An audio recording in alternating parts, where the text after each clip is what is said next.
It's a ship without sailors. It's a brigade without bullets. Fearing the worst for our military over worries of automatic spending cuts.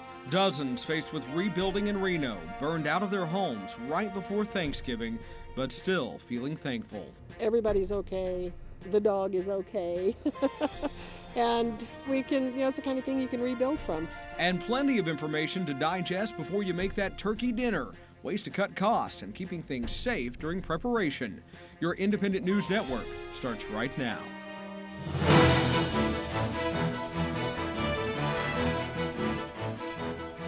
I will veto any effort to get rid of those automatic spending cuts to domestic and defense spending. President Obama tonight with a dire warning as the deficit reducing efforts hit a standstill. Hello everyone, I'm Mike Mickle. Welcome to INN News. Washington is still reeling after the bipartisan Congressional Supercommittee says it failed to find more than $1 trillion in budget cuts. This could mean huge automatic spending cuts. This includes cutting $600 billion over the next 10 years for the Pentagon. Defense Secretary Leon Panetta says the cuts would terminate the military's next generation fighter jet, cut the submarine fleet, and leave America with its smallest ground force since World War II.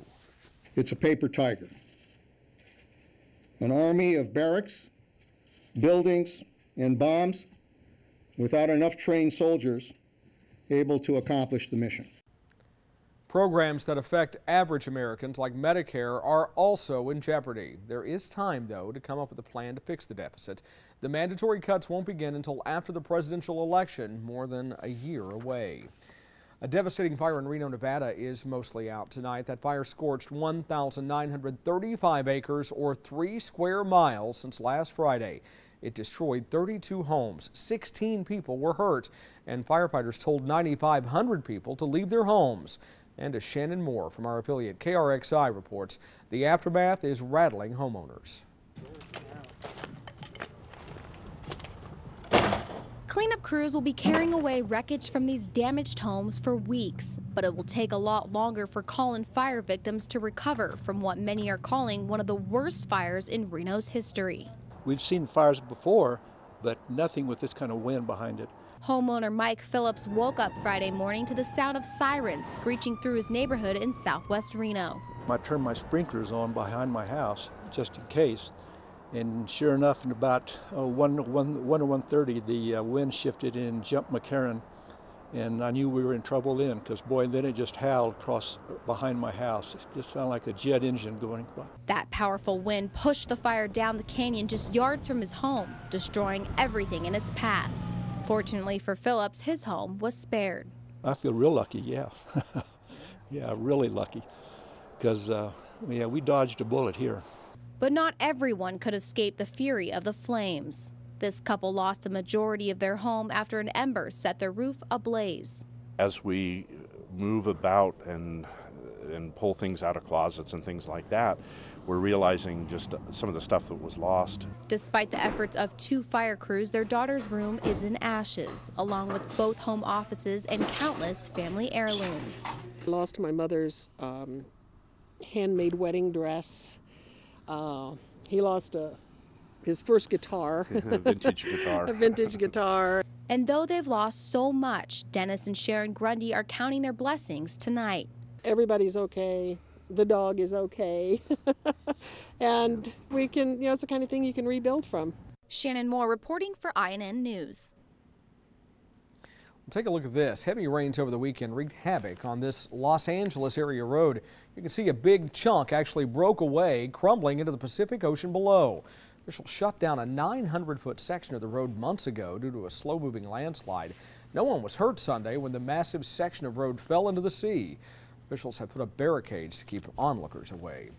A man in Pennsylvania is expected to live after the crane he was in toppled over a bridge. Crews had to use ropes and a basket to rescue the man from the embankment. That crane fell about 95 feet, partially trapping the operator. Rescue crews say he lost his foot in the incident.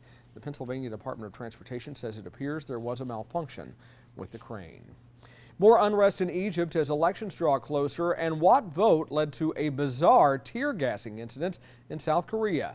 That and more in tonight's Global News Now. Fresh violence broke out near Cairo's Tahrir Square today, a day after Egypt's cabinet submitted its resignation to the nation's military-led government. Protesters hurled stones at police and chanted for the downfall of the Supreme Council of Armed Forces. Egyptian police responded with tear gas and rubber bullets. The violence marks the fourth straight day of clashes between security forces and protesters, days ahead of a November 28th election. A bizarre incident in the South Korean parliament. A lawmaker fired a tear gas canister inside the parliament building. The incident came just minutes before Parliament approved a free trade agreement with the United States. The long-delayed pact has faced strong objections from opposition lawmakers. About 20,000 birds were killed as the result of an oil spill off the coast of New Zealand, but 49 lucky survivors were put back into the wild. These blue penguins were rescued after the container ship Rena ran aground in October. The birds will be monitored by microchips for the next year. And that's your Global News Now. The Penn State scandal is proving to be costly already, and why Black Friday may not be worth it to you. Ryan Bass has that and more as we get back to business. The Penn State child sex abuse scandal has not only damaged the school's reputation, but its brand. Retailers and industry analysts say sales of hats, shirts, and other items with the Penn State name have plummeted nearly 40% compared with the same time last year. Sales for existing homes were up last month. That's coming from a new report from the National Association of Realtors. It says existing home sales rose 1.4% in October to an annual rate of nearly 5 million homes. That's better than expected, and it's up more than 13% from the same time last year. Despite all the hoopla and chaos, Black Friday may not be so special after all. In fact, you may actually be better off waiting to shop. Consumer Reports says last year, more than a quarter of the most popular electronics became cheaper in the 2 weeks after Black Friday. Additionally, the deals and steals continue for weeks during the holiday shopping season. For your Back to Business, I'm Ryan Bass. Well, we know that you put a lot of time and effort into choosing your password, right? Well, Mashable has revealed its worst passwords of 2011. You can probably guess what tops the list. Yep, the good old password. Coming in next, 123456, not to be outdone by 123456778. Number 6 on the list is Monkey. Yes, I said monkey. And number 8, the ever original Let Me In. Splash Data came up with the list from studying millions of stolen passwords posted online by hackers. Well, Thanksgiving is the word as we get closer to the big day. Next, feeding your family is going to cost you more unless you learn how to cut some corners. Let us help. Plus, keeping safety in mind when making that meal, whether you're baking or frying that bird.